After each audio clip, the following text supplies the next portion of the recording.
As the American election approaches, the intensity of the ideological battle between opposing factions becomes increasingly apparent.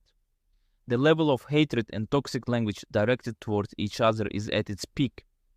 Disagreements with political opponents are one thing, but the level of hate shown by supporters of American political parties is deeply concerning. In recent years, I've come to recognize the importance of accepting differing viewpoints. Acceptance doesn't mean you have to agree with them. It's about understanding that people see things differently. It's crucial to acknowledge that there exists an infinite number of interpretations for events. Once you realize this, you start to see things you never saw before. It makes you question yourself, what you know, and what you believe. It's not just good for you, it's good for the country's political system. Otherwise, the political system is slowly being destroyed from within. Take the United States, for example. If you look at American media or influencers, it's clear who supports which side. The country is split into two camps, and the gap between them keeps growing. The US used to have a common enemy during the Cold War, which brought people together. Now, with new generations and values, there's a bigger divide between the two sides. Democrats focus on diversity in sex and gender, while Republicans focus on traditional family values. Both sides have become extreme, with completely opposite beliefs. This causes a lot of conflicts, not just in the media, but also in society. If you disagree with Democrats, you're called names like Satanist or Fascist. If you disagree with Republicans, you might be called woke or Marxist. Neither side wants to compromise, which is dangerous for the country. It's similar in Turkey, where supporters of the government and the opposition are on edge. They have very different views on things, which has led to talk of civil war. Some government supporters want more religion in politics, while others dream of restoring the Ottoman Empire. The opposition opposes both religious influence in politics and the restoration of the Ottoman Empire. Even though there are problems like inflation, many people still support the current government, which angers the opposition even more.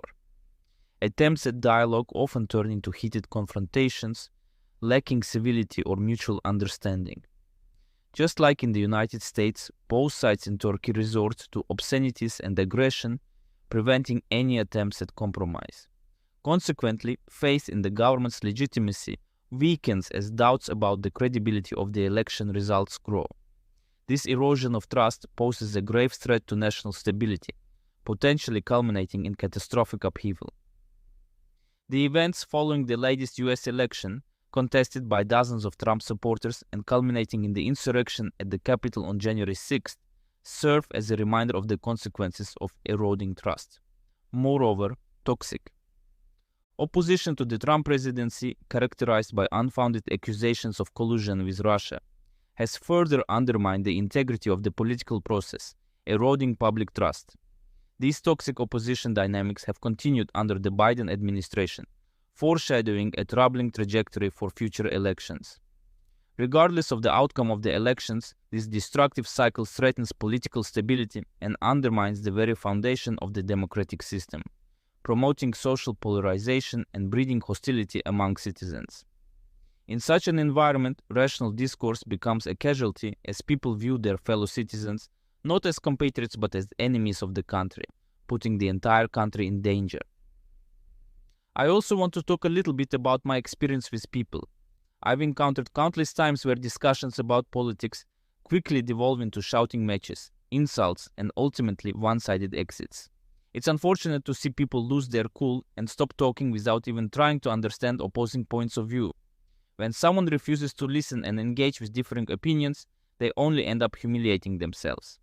After all, the purpose of political discussion is to seek answers and foster understanding, not to fuel personal attacks. Politics undeniably plays a significant role in our lives, influencing every aspect of our life. Therefore, it's crucial to listen to the perspectives of those with differing viewpoints, as these perspectives inevitably shape the world we live in. However, many individuals approach political debates as if their very survival depends on winning. I've encountered countless people who claim to be uninterested in politics, yet furiously argue their viewpoints, resorting to insults and baseless accusations. It's evident that their fear of being wrong outweighs their willingness to engage with reality. I don't consider myself smarter or superior to others. I'm human and prone to mistakes. Like everyone else, I engage in debates, sometimes losing my temper or choosing to leave conversation to prevent further escalation. However, I can assure you I always try to listen and understand opposing viewpoints, even when they frustrate me. Nevertheless, I find it challenging to continue discussions when met with hostility and claims like "you are stupid," "you're brainwashed," or "you live in the box." These arguments are a clear sign of the other party's unwillingness to continue the conversation civilly. When I decide to stop such conversations, it is not because I am afraid to be wrong, but because I can clearly see how this conversation escalates. It's better to leave it rather than get to the point when diplomacy fails and then comes violence.